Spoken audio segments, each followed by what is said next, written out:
Now, for those of you who have looked at Deuteronomy 6 closely, you'll remember that the text there mentions 3 with phrases, whereas Matthew has 4. Let me reread the opening verses of Deuteronomy 6. These are the commands, decrees, and laws the Lord your God directed me to teach you to observe in the land that you are crossing the Jordan to possess, so that you, your children, and their children after them may fear the Lord your God as long as you live by keeping all his decrees and commands that I give you, so that you may enjoy long life.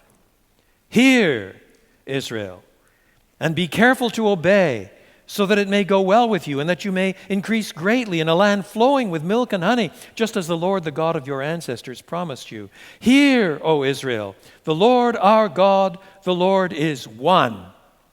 Love the Lord your God with all your heart, and with all your soul, and with all your strength. What's missing is mind. Whereas what Jesus quotes, according to Matthew, is love the Lord your God with all your heart, and with all your soul, and with all your mind, and with all your strength. Why has mind been added in? I suspect the reason is very simple, and it's not corrupt. The point is that in Hebrew thought, the word heart is regularly bound up with the center of your being very close to mind. And because the translator knew that that could be misunderstood in Greek, he says heart and mind to get this across.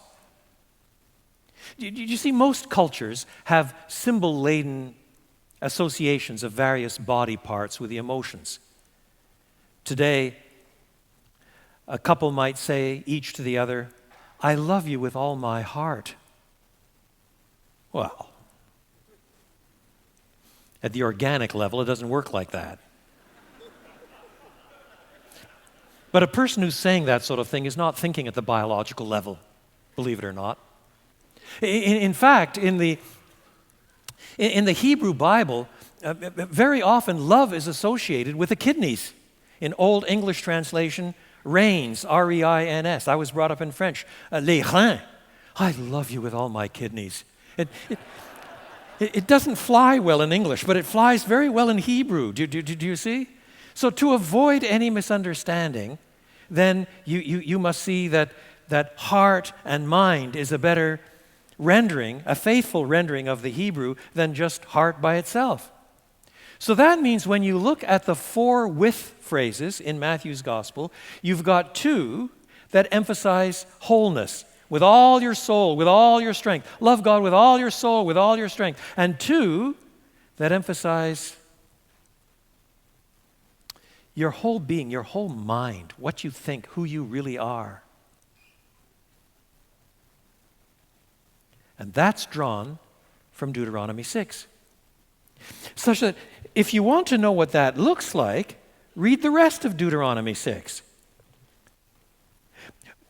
If your child comes to you in the future, for example, verse 20, when your son asks you, what is the meaning of the stipulations, decrees, and laws the Lord our God has commanded you? Tell him.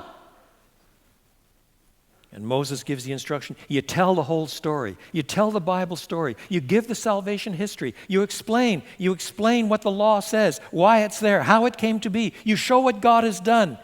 That's all a function of teaching the mind. He does not say, if your son asks this, break out the guitars and sing Kumbaya 3 times and go home. There is instruction. To love the Lord your God means learning some stuff about God, who he is and what he has done. So the focus here is on loving God with our very being, in what we think, passing on the truth that has already been revealed. This includes right thinking about God, thinking of God's thoughts after him. It includes meditating on them. In some brands of Eastern religions, meditation means, more or less, trying to make your mind go blank, focusing on a dot on a white background, making your mind go blank and being refreshed by such a procedure. Never in the Bible. Meditation presupposes you've already got a whole lot of biblical truth in your head and then thinking about it.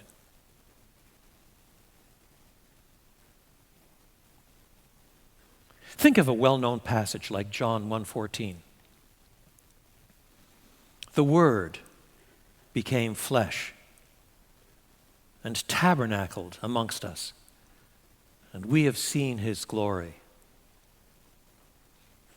The glory of the unique Son, full of grace and truth. And of course, before you read John 1:14, you read John 1:1. In the beginning was the Word, and now you're meditating. How is word used in antecedent Scripture, in earlier Scripture? Well, by the word of the Lord, the heavens were made, the psalmist writes. Or the word of God is his mode of revelation. The word of the Lord came to the prophet Isaiah, saying, or in the Psalms, he sent forth his word and healed them. God's word is active in revelation, in creation, in transformation. And now to find a suitable expression to sum up Jesus, the writer picks up his pen and, borne along by the Spirit of God, says, in the beginning was the Word, God's self-expression.